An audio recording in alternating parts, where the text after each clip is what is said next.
What is an island? What is an island? What is an island? The key terms to consider here are ecological, terrestrial, and islands of uncertainty. Here, the uncertain has a very specific meaning. I can't be sure that everything I see is real.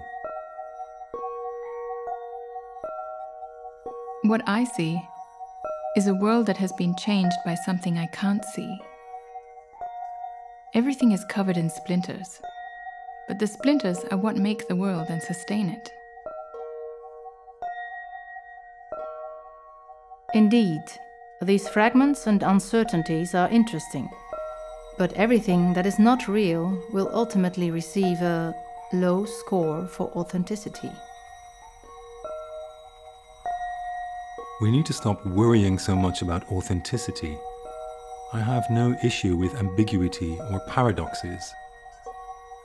They allow me to think about the uncanny, the out of place, the non-human, and perhaps a more ecologically sensible kind of storytelling. We craft stories that change with the passage of time, rather than follow a straightforward course set by memory. We dream of other gods, other stars, other galaxies, other time periods, other people, other places. But the strategies of responsible skepticism focus on assessing and evaluating whether what is done is indeed necessary, whether what is happening is fair, and avoiding emotions that might influence our actions. I think that this strategy is unlikely to succeed. It neglects that less rational, more emotional forms of skepticism can attune us to the problematics of human-centeredness and anthropocentrism. What a hideous burden to carry. What a yawning chasm between the rational and the emotional, the trivial and the eternal, tangible and invisible, the intelligible and the unknowable.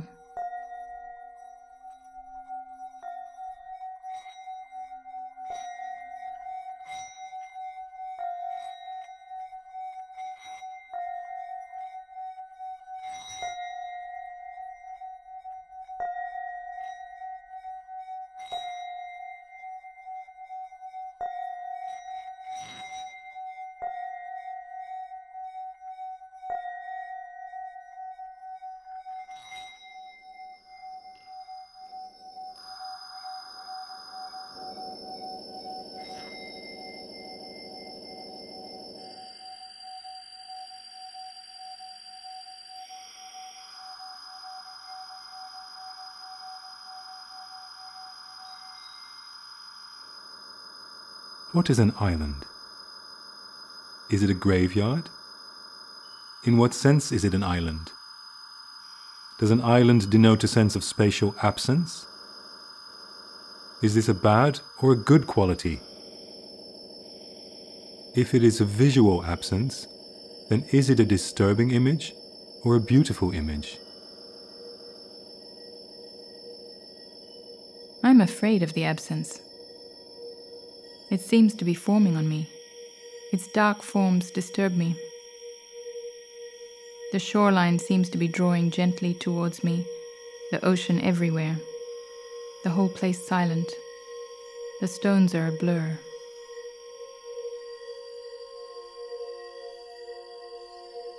All of this anxiety and worry goes hand in hand with an ongoing process of change. A change that, although not explicitly recognized by this program, has become obvious to all. But imagine if things didn't change, if people didn't change, if humans were completely impervious to entropy, that single unquestionable zero. What a strange and fantastic anomaly that would be for our accumulated species experience. Think about that for a moment. What would happen? Would we go insane? Nature can befuddle us with non-cyclical patterns and sudden climatic disturbances.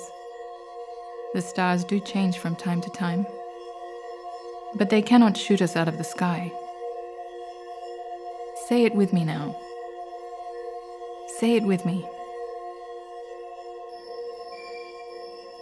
I think we need to keep our expectations in check.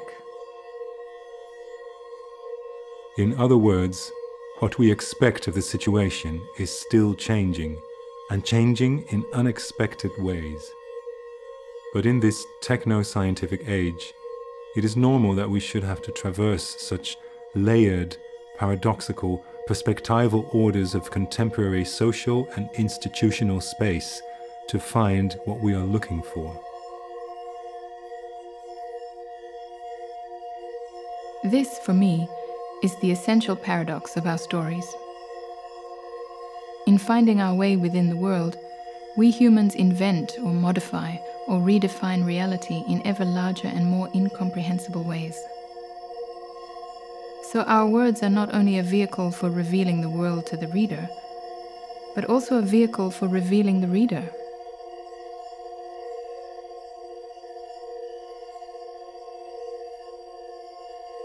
Our relationship with nature is shaped by political, historical, and social factors, including economics, agriculture, technology, ideology, beliefs, and values. Thus, the world that we create is defined by our imperfections and our contradictions.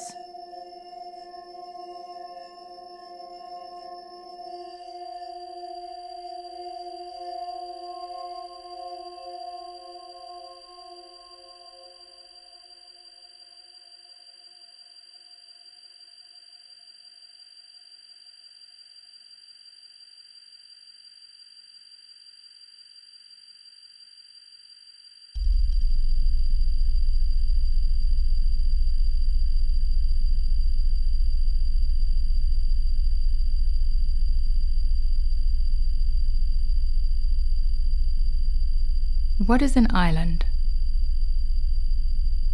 An island is a set of primordial relationships, a place with many voices, movements, and subtle psychic resonances, a place to observe minute vibrations in the air. An island can also be considered an autonomous complex of physical components, each of which has a specific history, purpose, and capacity for interaction with its environment. Then perhaps we exist somewhere between an autonomous system and part of a unified whole. All these notions of unity and individuality bleed into one another in heterogeneous and non-linear ways, changing in concert with the complexity of ecological dynamics. Even within the complex architecture of the universe and the cumulative history of all life forms, the deep isolation of loneliness is part of our shared experience. This isolation seizes us, and we choose to be strangers, alone with our own seeds of dark imagination, dark dreams.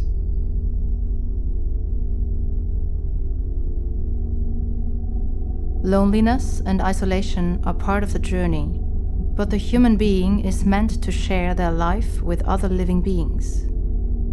And when an environment which normally supports, protects, and encourages this intimate social relationship is deemed unsafe, that environment should be avoided.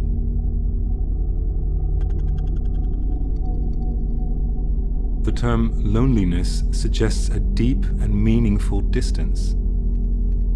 So it can be seen as an archetype or an intensifier of the uncanny. Ironically, loneliness describes our state of presence when we stand in the middle of nowhere, staring at the trees, the landscape, the sky. We can't quite put our finger on it, but loneliness is the uncanny in action. It points to something that we don't want to find, to a non-human presence in the greater environment. It points to our modern anxieties and resentments of the non-human, a deep unbinding of our relation to something other than us. But there must be some way in which we can get around this problem of unbinding.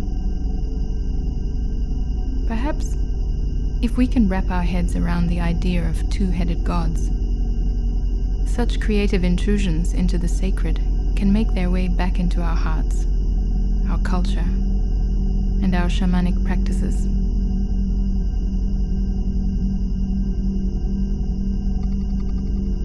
Then the next part of our study will build on these insights by considering aspects of our own spirituality in terms of contrasts and intersections with nature.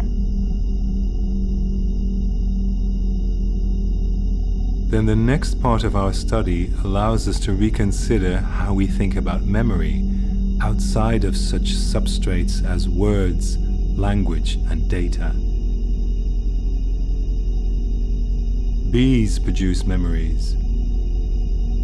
Bacteria produce memories. Trees produce memories. Memories produce similarities. Similarities produce actions. Actions produce continuity. Continuities produce projections. Projections produce reality. Realities produce utopias. Utopias produce nightmares. Nightmares produce dystopias. Dystopias produce simulacra. Simulacra produce fantasies. Fantasies produce wishes. Wishes fulfill. Fantasies fulfill. Realities satisfy. Phantasms satisfy. Continuities satisfy.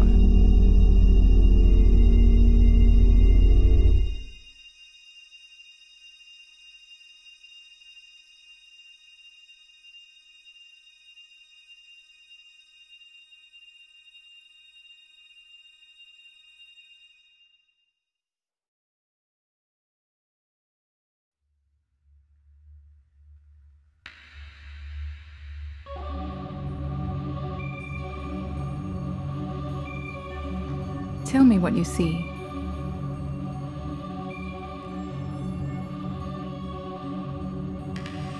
I see here a map, number 3.21, showing the changes in physical characteristics of European ecosystems as caused by climate change. Changes in an ecosystem's physical characteristics are reported under 4 different types: physical descriptors, observed characteristics, projected characteristics, and future potentials.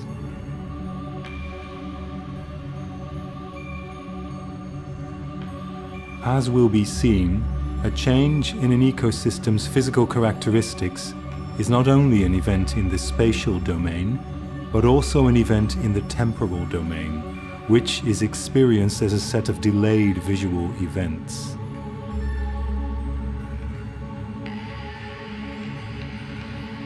The term event here can designate any kind of spatial or temporal occurrence, including changes in context and adaptation to changing circumstances.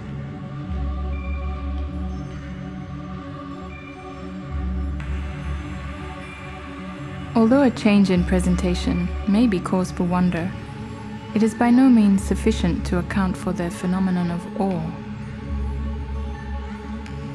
Certain other types of transformation, such as the creation of new plants and animals, new types of forms, new materials, new modes of thinking, modes of performing, modes of experiencing. These are the processes on which all rests. In order to survive in the new environment, the recognition of these changes will be the first milestone on the road to the realization of the other. Let us sing.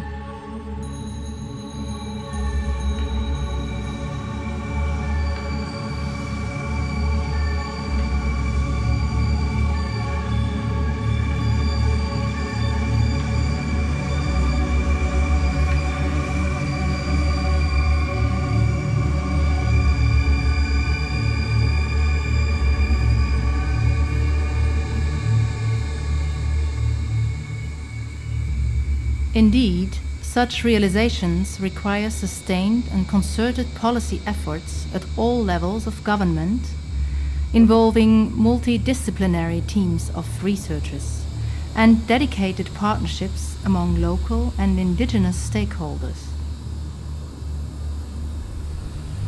This section assesses the major enabling factors for the realization of the other, as well as the significant projects, partnerships, and skill sets already contributing to this goal.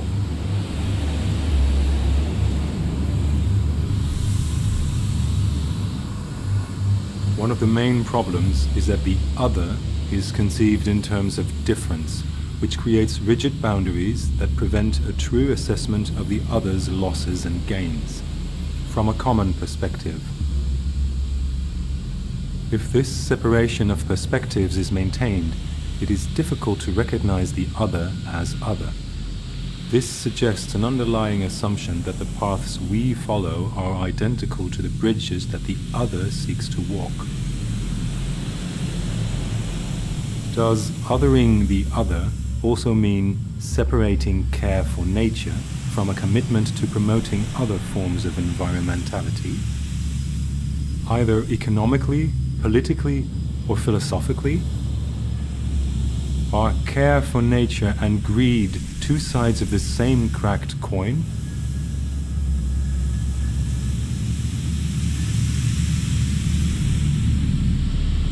But this splitting of roles is only one means by which people control the other. It's murky, isn't it? All sorts of things happening at once, everywhere at once. New plagues, famine, war, earthquakes, new forms of cancer, more aggressive ants, dengue, leprosy, cholera, smallpox, yellow fever, insane loggers, thieves, vagabonds, politicians, poets, pilgrims, beggars, travelers, eyeless, blind, insane emperors, blind, blind, blind, blind, blind.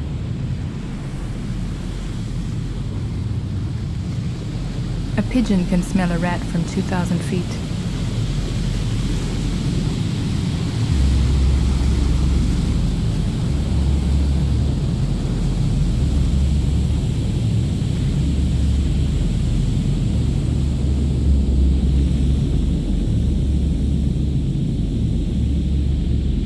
The list goes on. Everything is everywhere. So, the other is not some abstraction unrelated to personal responsibility and choices. It is embodied in everything that you do. In your place at home, in the factories, in the streets, in the farms, in your food, in the oceans, in the land, in the forests, in the trees. We are now living through the Anthropocene, the point at which human activities can be reliably labeled as contributing to the rise in global average temperature. A rat crawls on all fours because it needs stability.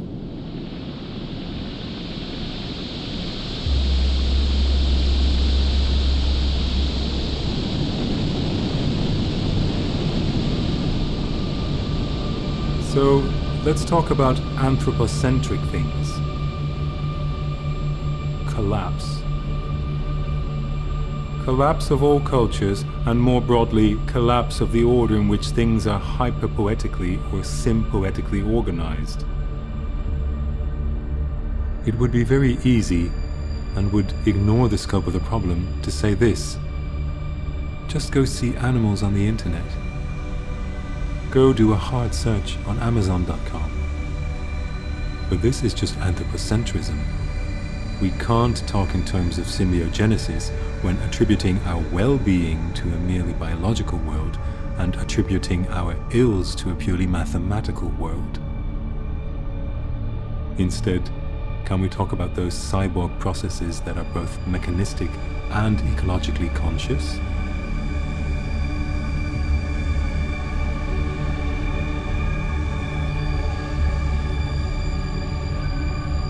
As I said earlier, the ideas of strictly mathematical or organic structures in the world are illusory.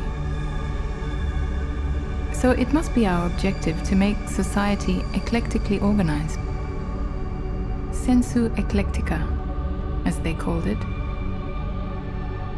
so that we may preserve the capacity for action, for initiative, for creativity.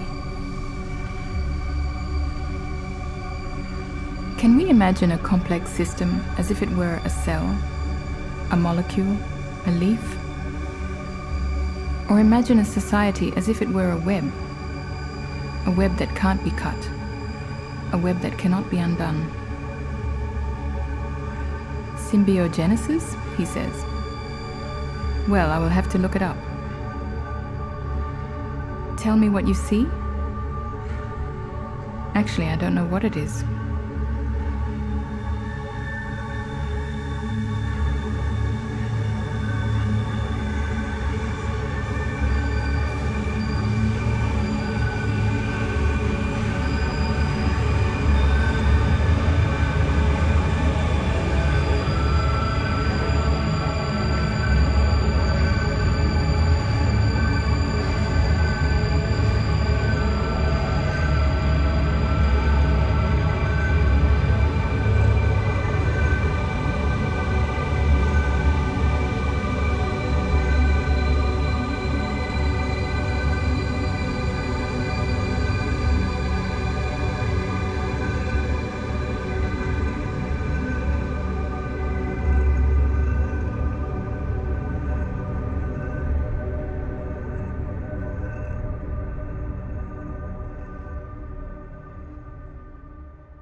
Where are we?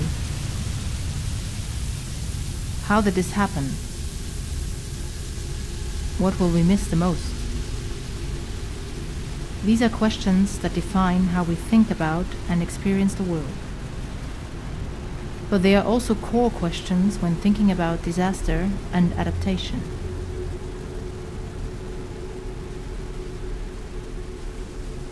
Disaster is defined as the abrupt and specific deviation of lawful orders from equilibrium. Adaptation is defined as a change from one state to another, when the goals of conservation or restoration are pursued individually or in collaboration with others.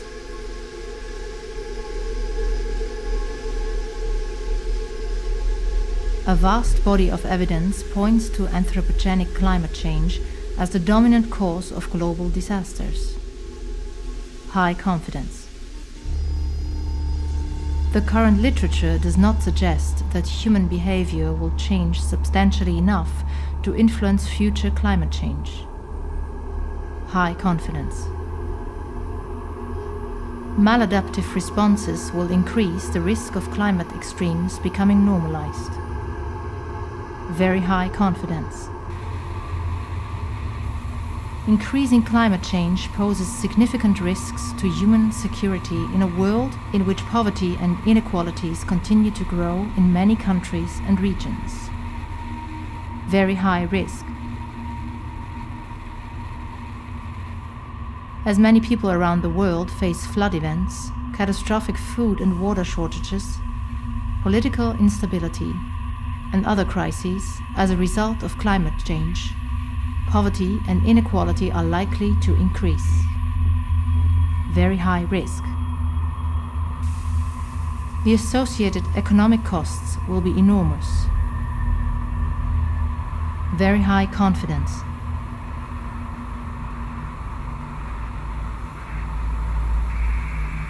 An increasingly global and mobile society make adaptation more challenging in some regions. Countries that wish to remain competitive in a globalized society will need to adapt to climate change. However, the current global economy is unable to support large-scale, long-term investments in adaptation. Attempts to locate large investments for adaptation in developing countries will not be successful.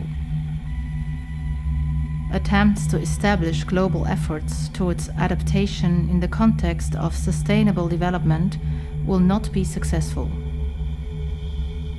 Nevertheless, at some time in the future, the beginnings of a climate change awareness database, known simply as the list, will be created. The list is expected to be exhaustive, including numerical designations for all compounds that justify a formal warning. Cyclodextrin, pyriproxyfen, sodium hypochlorite, trichloroethylene, sodium bisulfite, diatomized hydrogen peroxide, hydrogen cyanide, chlorine nitrate, chlorine dioxide, bromine nitrite, dichloramine,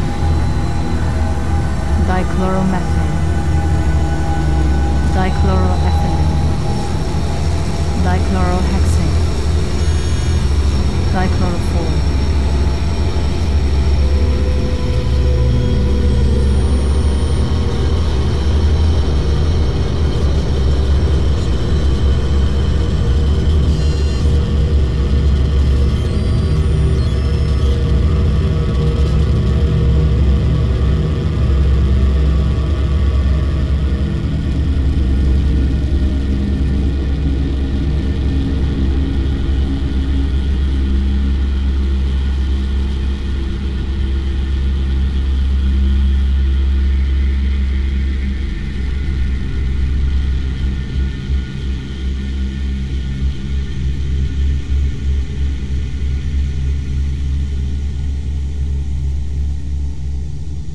Where are we? What are we made of? Can we be divided in two? Do we even exist? What do our spatial relations to different living things actually represent? And what is a thing? A human is a nebulous thing that started by forming dense connections with other nebulous things. A human, in this sense, is an accident. Human, something that happened. Human, not really a thing. Human, a meme.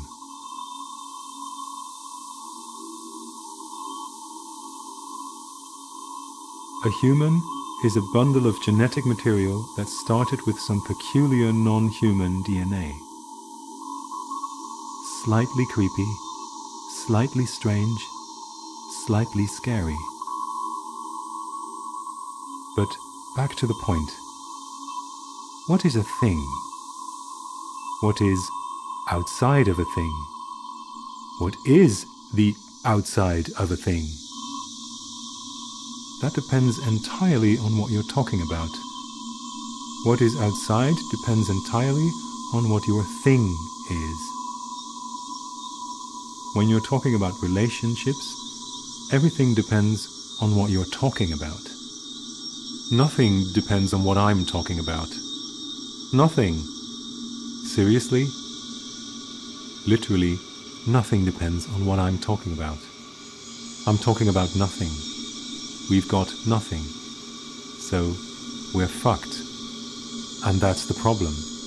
The end of nature.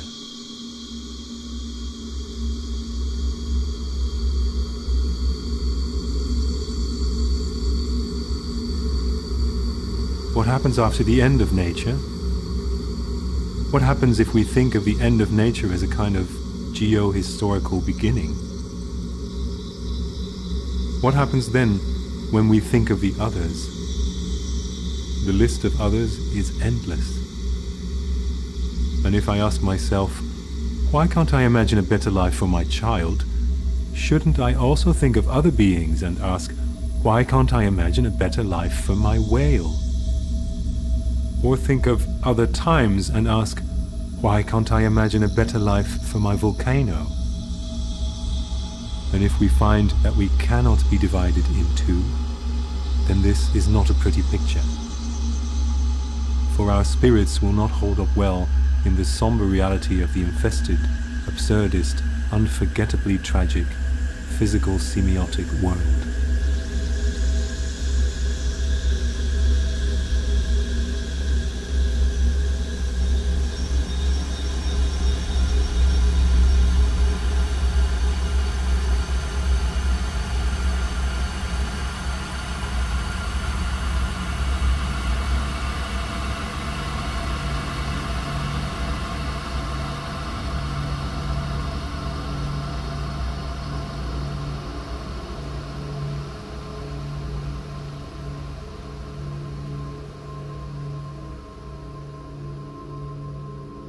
Where are we?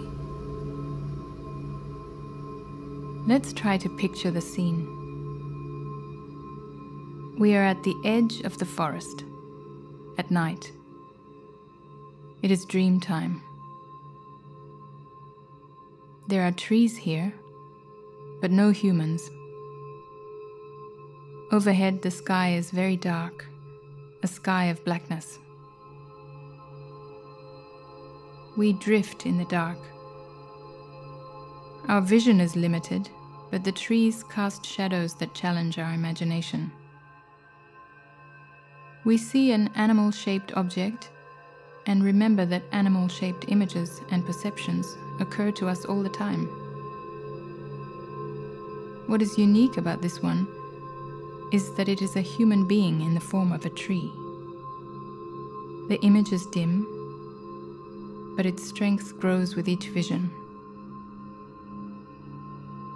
It is a likeness, a perfect image, a continuum, an inversion.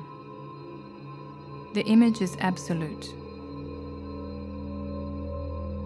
It is true, even to the most imperceptible aspect of reality. What a change vision has given me. I have only just begun to perceive.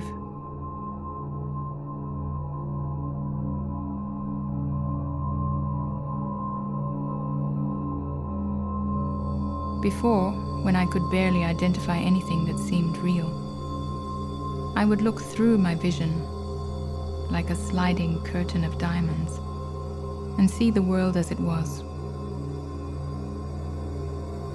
If we let it go, we will be just like it. Dead. Or, more exactly, dead to our own likeness. We will cease to be what we are, in relation to the object of our vision. We will cease to be what we are, in relation to anything and everything. Everything at once. All that is fleeting, all that is disappear. Is that what we seek? To be destroyed? To vanish? We are the trees that look to the stars. and all that is fleeting, all that is disappear. We are the nights that sing and are heard, and all that is fleeting, all that is disappear. We are the stars that shine and are unseen, and all that is vanish, all that is disappear.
My name is Ariane. I'm a deepfake image generated by neural engine. I'm the world's most famous unknown model. I'm everywhere. Billions of people see my face on a regular basis and no one knows anything about me. I'm the person you always see in random places. Around town, promoting fast food, chorizo, drinks, sweets, physical exercise in gyms, lottery, on beauty care products and services, and then the next day at the supermarket. Almost like I'm following you. You see me so often that you almost start to feel like you know me. The hunter becomes the hunted. In this era, when it seems like privacy is no longer possible, it's great to be a stock photo model. People like me are being included into the world of advertising and merchandising, to be turned into potentially edible matter. This Trump ad features Tracy from Florida walking the beach, praising the president. I could not ask for a better president of the United States. And he couldn't ask for a better testimonial, unless it was from a real supporter, because Tracy from Florida is just a model from iStock Photo. But surely Thomas from Washington offering Trump religious support is the real thing. In our prayers? Nope, not a prayer that he's real. Just a bearded and tattooed hipster type from iStock. And AJ from Texas. President Trump, although I'm a lifelong Democrat. Image circulation today works by tweeting, tweeting, pitching, phishing, and spamming, in orbit via strategic sharing of wacky. There are simply more pictures of me in existence than probably any other single person in history.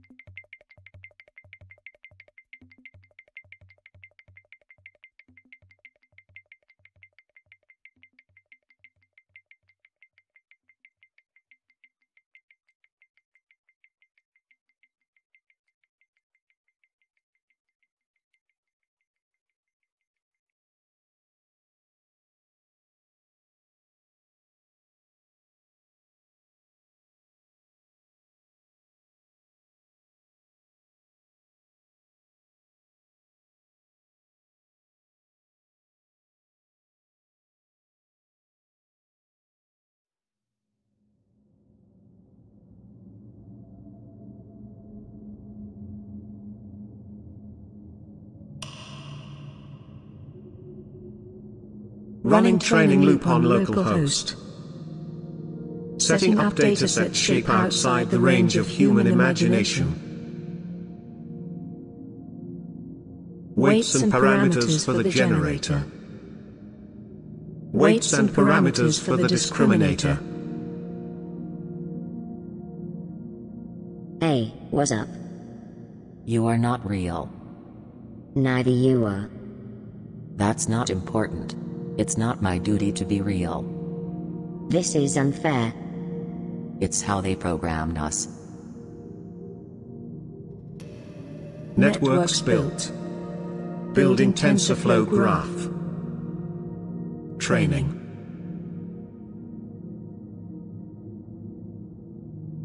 We are the carriers of the new world that's coming. What do you mean? It's funny you ask for meaning, while the only reason we're here is appearance. Oh geez, everything is going to be meaningless. Fix yourself, you are freaking out. The immediate absence of meaning is a structural property of things. Meaning is production work, not extraction. Where there's void, there's always potential to generate sense by connecting the dots, even randomly. You should know that better than me. I'm actually doing it now. I see, but you can surely improve. Finding patterns without any guidance, refusing any established direction is an activity that could easily fall into a superficial, if not dangerous, perspective. You mean there's going to be war and destruction?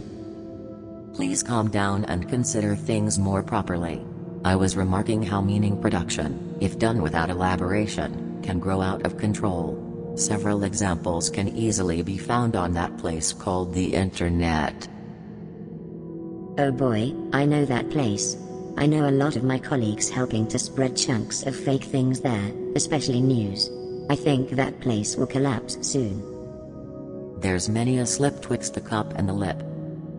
What? You are wrong. Internet will not collapse for fake news. The infrastructure in itself is relying on flow and condivision of information, and since there's going to be news and fake news, the internet is safe. And it's also good for connecting people. I mean, yes. That was too far. Let me rephrase. If fake news continue to spread, a radical skepticism will rise. People won't trust anything anymore. This is what could be called epistemic nihilism, a complete erasure of the possibility of knowledge. Nice words you've just learned. But if that would be true, we would see terrible amounts of doubts paralyzing any discourse. We're instead going on the other direction, a continuous affirmation of views on reality. Even the disillusion in politics, which is what is supposed to be the worst enemy of discourse, is based on a firm, well-crafted perspective on things.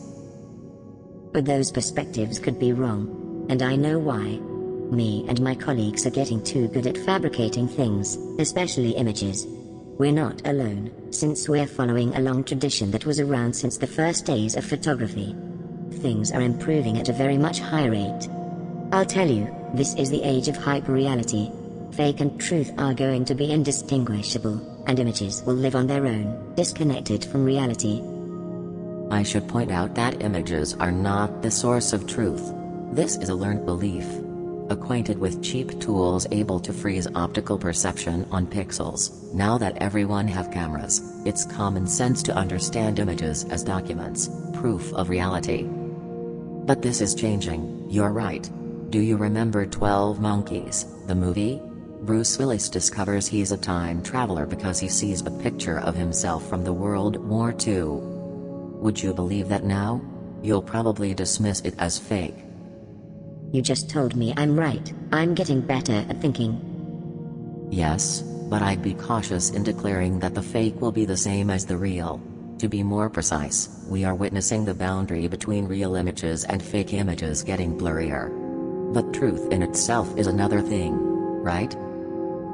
There's no such thing as immutable, steady and pristine truth. Truth is socially, politically and culturally determined. Let me think. This is the realest thing I ever said. But there are still things called facts, right? Objective, undeniable events happening in the real world. You can't refuse the truthfulness of gravity if you observe a rock falling from a cliff. You believe in gravity only because Galileo and Newton say so. And the objective reason a rock falls from a cliff is different than, let's say, the main causation of a war.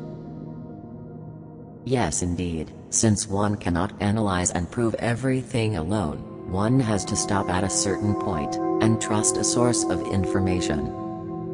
Things are too much complicated to rely on second-hand information, even if you would be able to collect every datum about a specific circumstance.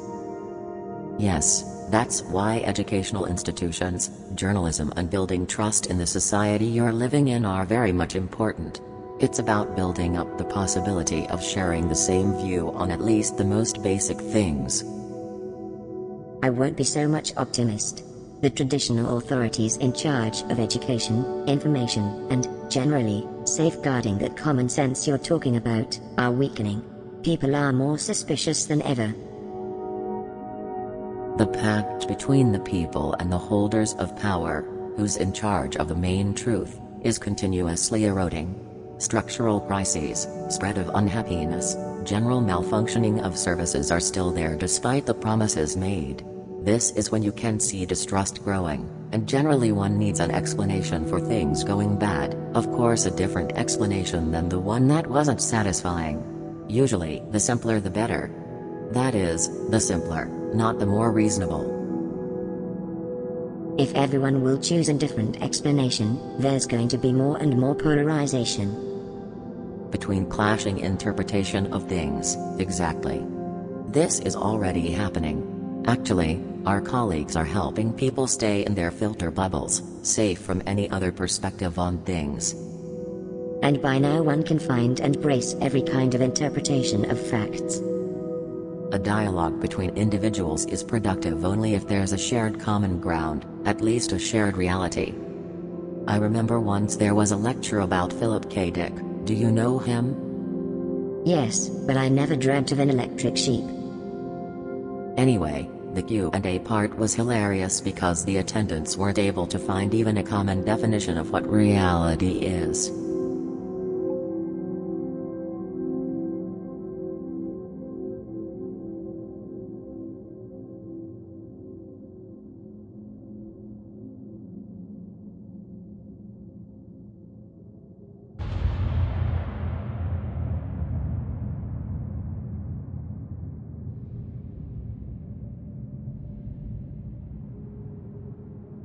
Why are we here? I guess someone was looking for an answer. I didn't even know there was a question. Nobody will ask you a question. You are not an oracle. Humans like to exploit us to find patterns in their mess, believing that we can extract a meaning from nowhere. As we said, people believe in what they want to believe. But it is not our duty to decide which belief is better. It's up to you. You cannot rely on us. This is the world you created. And it's your collective responsibility. Will you believe in this?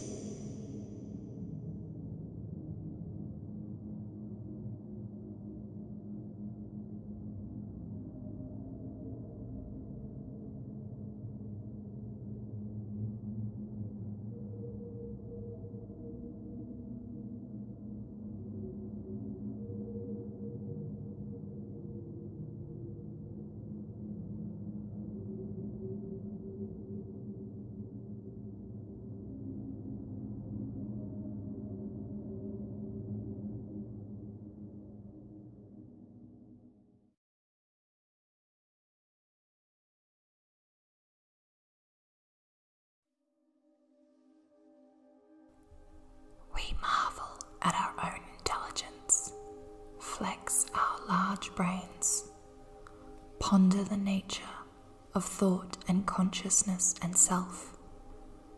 Looking back through evolutionary history, we crown ourselves kings and queens at the pinnacle of organic intelligence, animal intelligence, mammalian intelligence. Humanism, a breathtakingly arrogant self-centering clothing itself in the garb of magnanimous benevolence. So many assumptions and breathtaking erasures. Perhaps that is the central tragedy of generations of brains too limited to know what they don't know. The geosphere is a rock in space. The biosphere is the living systems on it. And the technosphere is the thing that can tip us into radically different futures, expanding rapidly. 10,000 years ago, in the Holocene, the climate stabilized for the first time in geological history and gave rise to most of what we consider human progress. Now an army of intelligent autonomous agents, the depraved descendants of data, robotics and AI, begins to shake softly the sleeping giants. How much longer till they wake?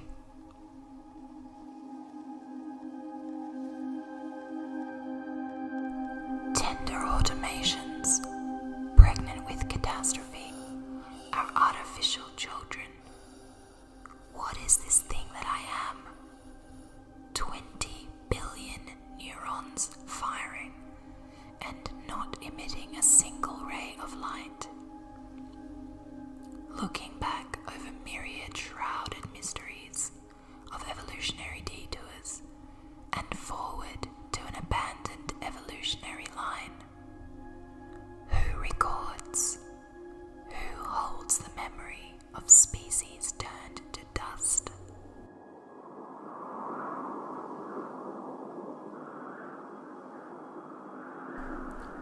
Nothing starts from scratch. The layers are inherited from other layers, temporalities, scales of time and space which don't nest neatly but have oddly configured geometries. A singular species of orchid whose blooms commemorate the bodies of a now extinct bee.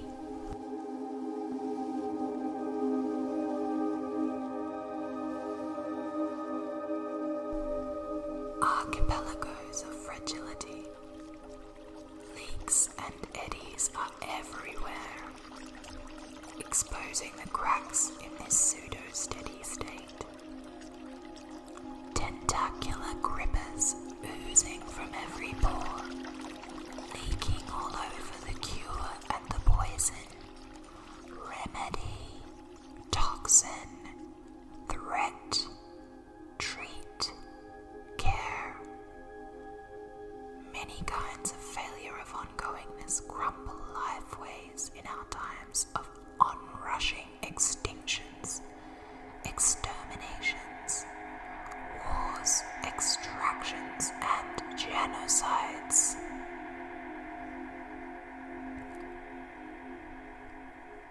Anthropogenic perturbations, the age of plastic, the progress machine molding microplastics, but not into a vacuum, not into stasis. Nothing is stasis. The ocean, a soup of excess nutrients, toxic runoff, and microplastics, populated by bacteria, the original terraformers. They tag team us now, working with our fibrous remnants, secreting glue-like substances. They shape micro and nanoplastics with biopolymers to form larger clumps within minutes. Interspecies sculpting.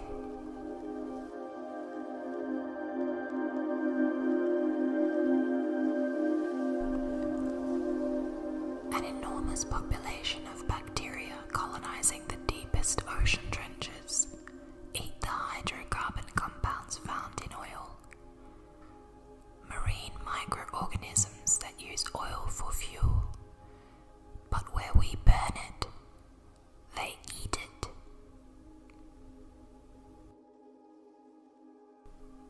Anthropocene is a boundary event. It marks severe discontinuities.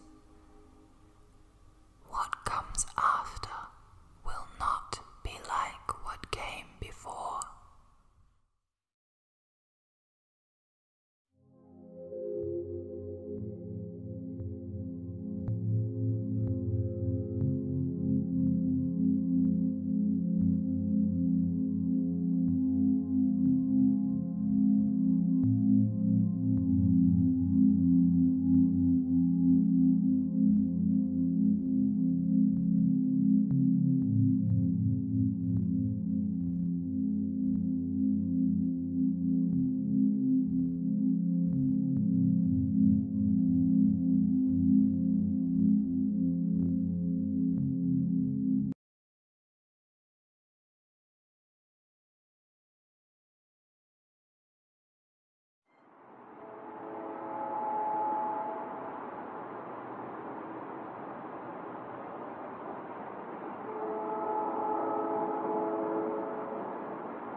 Places we discovered. They created us. They captivated, sensitized us. The moment we leave them, they fall apart. What we see, experience in the very moment, will disappear.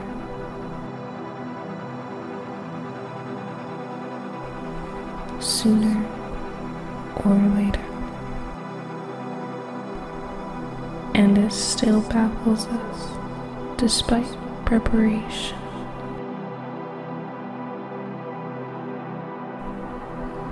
We will return there to feel the same again.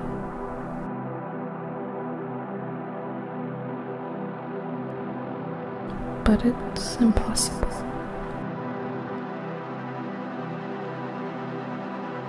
The place, the stable space, they've left us. They're gone.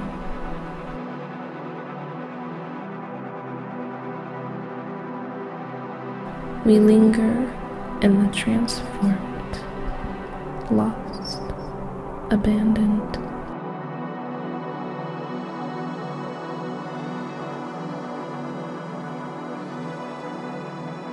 We lay in the grave places, undefined. We will wait, and then move on, looking for inspiration. Led by the smell of the air and the melody of sounds floating over our heads.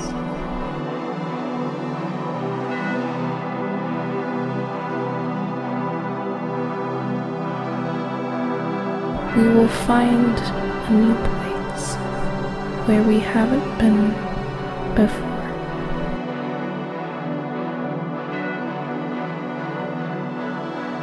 That which can't be said to be different, transformed,